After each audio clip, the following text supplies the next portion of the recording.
حضرت عبداللہ بن مسعود رضی اللہ تعالیٰ عنہ فرماتے ہیں کہ ایک دفعہ حضرت موسیٰ علیہ السلام سے لوگوں نے پوچھا کہ اس وقت دنیا میں سب سے بڑا عالم کون ہے؟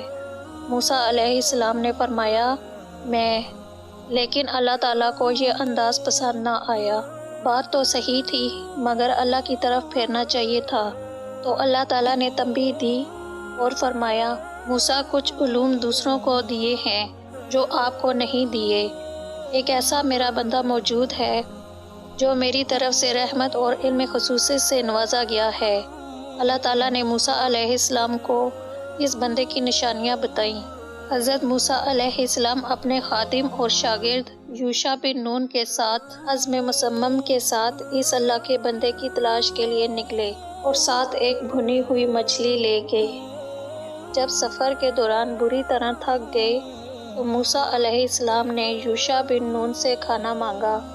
یوشع بن نون نے کہا جب ہم نے چٹان کی طرف پناہ لی تھی تو میں نے دیکھا کہ مچھلی سمندر میں جا رہی ہے، مگر یہ بات بتانے کا مجھے خیال نہ رہا، اور مچھلی نہ صرف پانی میں گئی بلکہ اس نے عجیب سا رستہ بنا لیا۔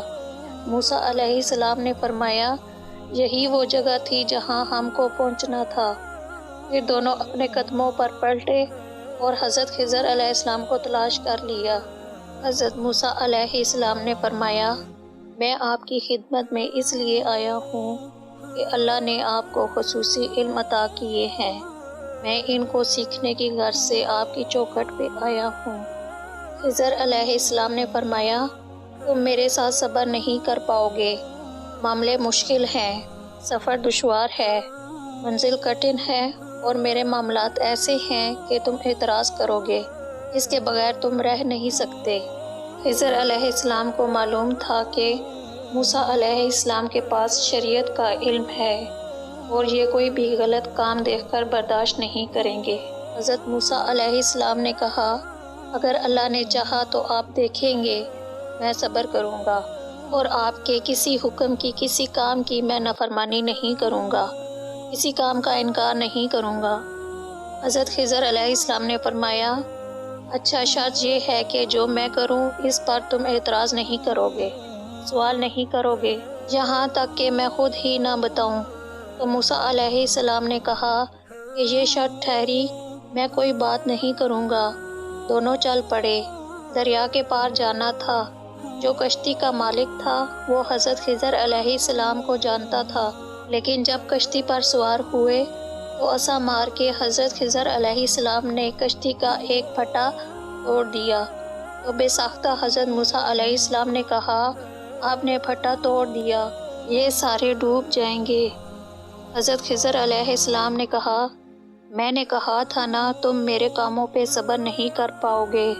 تو حضرت موسیٰ کو یاد آیا، کہا کہ میں بھول گیا تھا اور اس پر مواخذہ نہ کیجیے۔ پھر دونوں چل پڑے۔ بچے کھیل رہے تھے۔ ایک خوبصورت بچہ جو بچوں میں کھیل رہا تھا۔ حضرت خضر آگے بڑھے اور اس لڑکے کو قتل کر دیا۔ حضرت موسیٰ علیہ السلام نہ رہ سکے، آپ صاحب شریعت تھے، پھر بول پڑے ایک جان کو بغیر کسی جان کے بدلے میں قتل کر دیا، اس نے کیا کیا تھا ہمارا؟ آپ نے بہت ہی غلط کام کیا، یہ کام اچھا نہیں کیا آپ نے۔ حضرت خضر علیہ السلام نے کہا میں نے کہا نہیں تھا کہ تم میرے ساتھ صبر نہیں کر پاؤ گے۔ حضرت موسیٰ علیہ السلام نے کہا ایک موقع اور دے دیجئے، اب اگر میں نے کوئی اعتراض اٹھایا تو پھر دوبارہ مجھے آپ اپنی صحبت میں نہ رکھیے گا۔ پھر دونوں چل پڑے، یہاں تک کہ ایک بستی میں دونوں آئے تو آپ نے بستی والوں سے کہا کہ ہم مہمان ہیں، آپ ہماری مہمان نوازی کیجیے، کھانا کھلائیے۔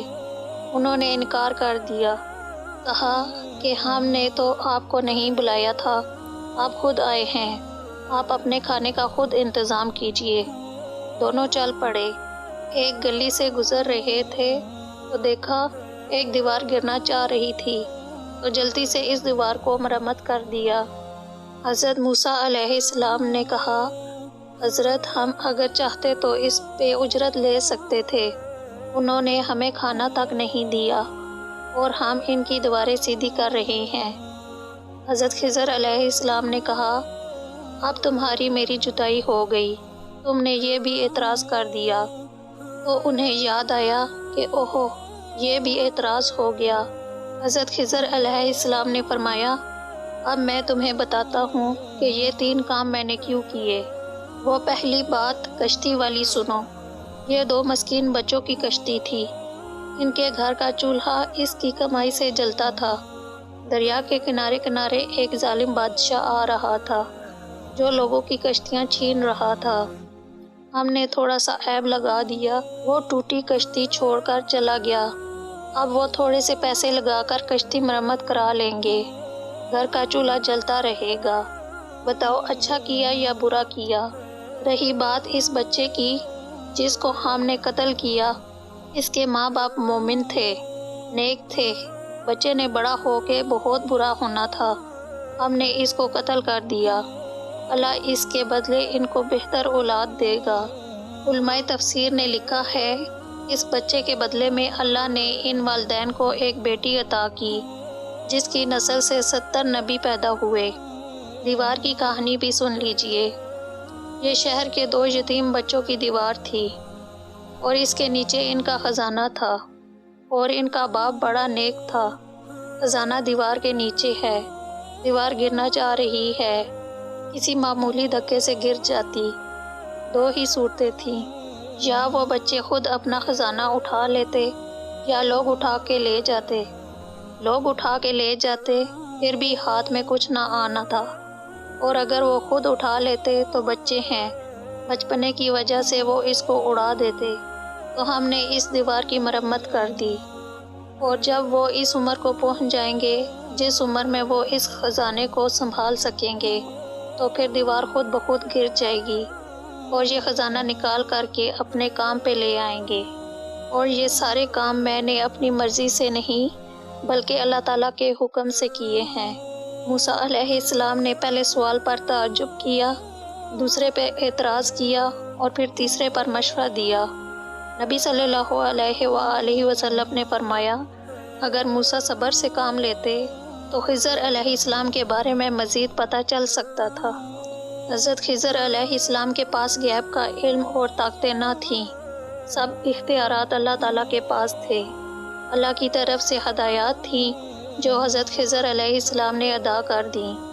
حضرت خضر کا مقام حضرت موسیٰ علیہ السلام سے زیادہ نہ تھا۔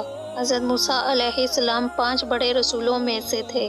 اگر موسیٰ علیہ السلام جیسے عظیم نبی استاد کی شرطوں کو پورا نہیں کریں گے تو وہ استاد سے علم نہیں لے سکیں گے۔